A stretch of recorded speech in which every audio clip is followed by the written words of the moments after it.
Sudah kerja keras, tapi kenapa ya rezeki masih terasa sulit? Ini bisa jadi karena kita belum memahami konsep rezeki dari ilmu makrifat. Banyak orang yang kejar uang siang dan malam, tetapi hatinya tetap gelisah. Ada yang hartanya berlimpah, tapi hidupnya tak tenang. Kenapa ini bisa terjadi? Karena mereka hanya mencari rezeki, tetapi mereka lupa mencari sang pemilik rezeki. Mau tahu bagaimana rahasia dan bagaimana caranya rezeki itu bisa datang tanpa disangka-sangka? Simak video ini sampai akhir dan jangan sampai ketinggalan. Bismillahirrahmanirrahim. Assalamualaikum warahmatullahi wabarakatuh. Alhamdulillahirabbil alamin wa bihi nasta'in wa ala umuri dunya waddin wa ala alihi wa sahbihi rasulillahi ajma'in.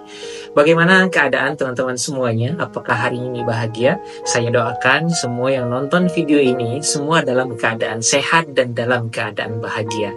Dan mudah-mudahan kita semuanya selalu diberikan rezeki oleh Allah dari arah yang tidak disangka-sangka. Oke teman-teman semuanya, di kesempatan kali ini kita akan membahas keajaiban rezeki level 1. Dan insya Allah di kesempatan kali ini kita akan memahami rezeki itu dipandang dari segi ilmu ma'rifatnya. Kalau kita berbicara tentang rezeki, itu lantas kebanyakan orang berpikir soal uang. Kalau banyak duit berarti banyak rezekinya, banyak duit berarti rezekinya lancar. Padahal rezeki itu luas maknanya. Ada orang yang punya uang banyak nih, dia punya uang banyak, tapi kadang-kadang sering sakit-sakitan. Punya harta berlimpah, tapi kebanyakan keluarganya berantakan. Ada juga orang yang mungkin tidak kaya, tapi hidupnya tentram, badannya sehat, keluarganya harmonis. Nah, ini juga termasuk rezeki. Rezeki itu bukan cuma soal uang, teman-teman, tetapi ilmu itu juga rezeki. Kesehatan itu juga rezeki. Dan sahabat yang baik itu juga rezeki. Dan Allah titipkan istri kepada kita yang soleha, itu juga rezeki. Dan bahkan bisa sholat subuh berjamaah ke masjid pun itu juga termasuk rezeki, teman-teman. Dan sekarang apa sih kaitan rezeki dengan ilmu makrifat? Mari kita bahas. Sekarang kita bahas dulu apa itu makrifat. Makrifat itu, teman-teman, itu ilmu mengenal Allah dengan hati kita.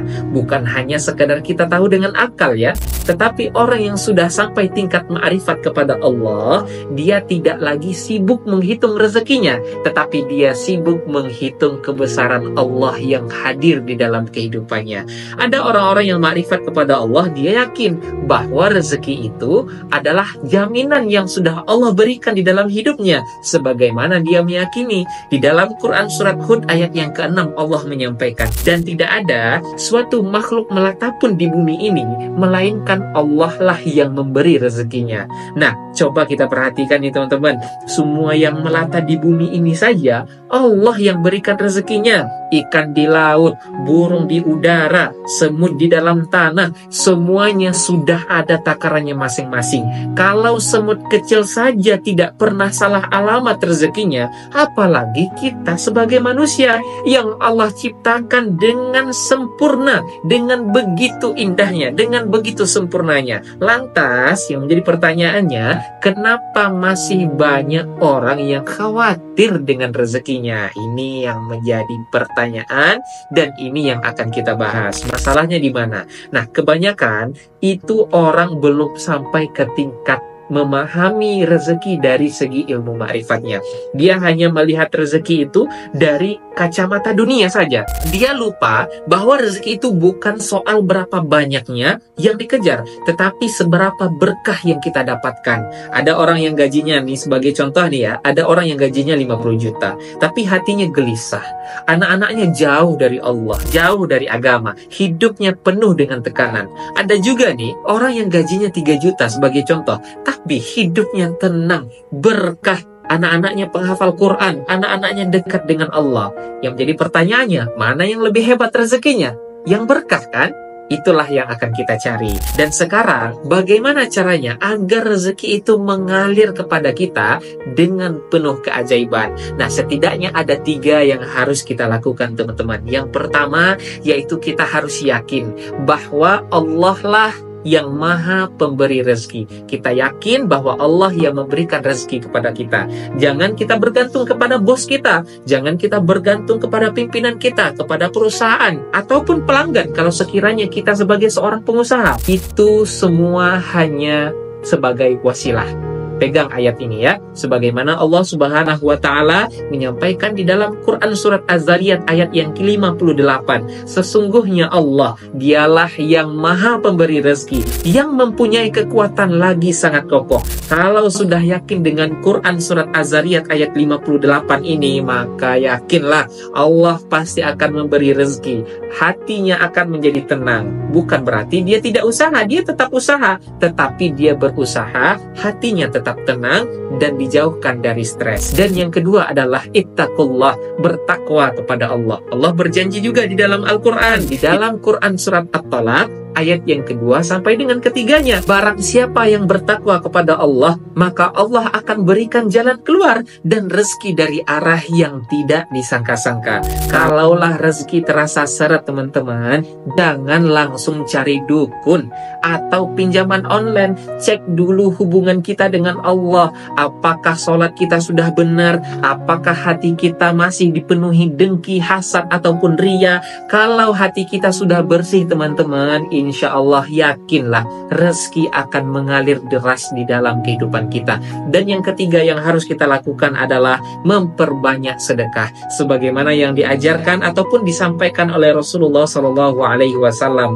Tidak akan berkurang harta bagi seorang hamba yang menyedekahkan hartanya di jalan Allah. Ini adalah hukum ma'rifat, bukan matematika dunia teman-teman. Kalau secara logika saja, kalau uang kita keluarkan pasti berkurang kan?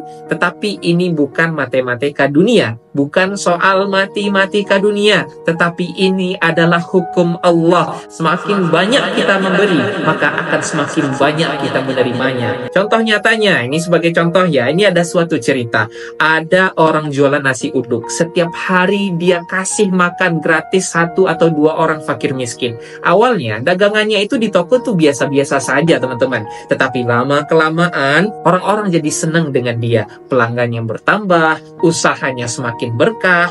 Ini bukan sulap, bukan sihir, tetapi inilah keajaiban rezeki yang Allah janjikan kepada seorang hambanya yang memperbanyak sedekah. Maka kesimpulannya apa teman-teman? Kesimpulannya adalah kalau mau merasakan keajaiban rezeki, kita harus naik level. Jangan hanya di situ-situ saja. Jangan cuma melihat rezeki dari sebagai angka di rekening saja, tetapi lihat sebagai tanda kasih sayang Allah, rezeki itu sudah dijamin. Tugas kita hanya 3. Yang pertama, yakin kepada Allah. Dan yang kedua, bertakwa dan menjaga hubungan kita dengan Allah. Dan yang ketiga adalah kita harus memperbanyak bersedekah. Kalau 3 ini sudah kita jalankan, insya Allah rezeki akan datang dari arah yang tidak terduga. Dan bahkan tanpa kita cari, dia akan mencari kita. Mudah-mudahan kita semuanya selalu istiqomah di dalam ketaatan dan rezeki mencari-cari kita walaupun kita bersembunyi di rumah. Sampai jumpa di keajaiban rezeki level 2. Barakallahu fikum.